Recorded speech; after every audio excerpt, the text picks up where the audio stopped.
ইউনিভাৰ্চিটিৰ ওখ ছোৱালীজনী কবি নৱনীল দাস, আবৃত্তি ৰূপম ৰাভা।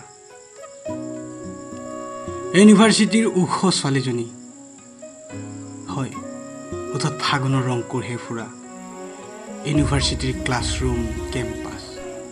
হয়, তুমি আহিলেই সাৰ পাইছোঁ কৃষ্ণচূড়াও, জুমি উঠে ডেকালৰ আড্ডা। সেইজনীয়েই যাৰ খোজত ইউনিভাৰ্চিটিৰ ডেকাবোৰ থৰ হৈ ৰয়, তাইক লৈ কবিতাৰ পৃষ্ঠাবোৰ লুটিয়ায়।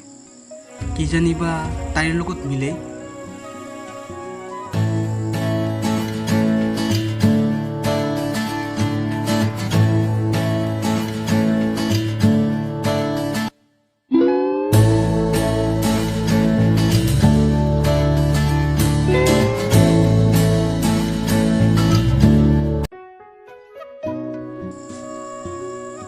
ইউনিভাৰ্চিটিৰ কাষত থকা ফুচকা বেপাৰীজনীও তোমালৈ অতি আগ্ৰহেৰে বাট চায়।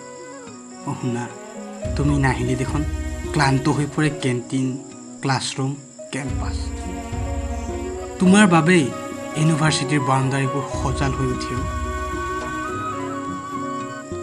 দীঘলী পুখুৰীৰ পাৰৰ বতাহজাকৰ সৈতে কটোৱা সময়বোৰ আজিও মোৰ বাবে শূন্য কোঠালি হৈ পৰে। হয়, তোমাৰ চকুত চকুত হৈ ৰামধেনুৰ সাতোটা ৰঙে আমাক দুয়োকে হঁহুৱাইছিল।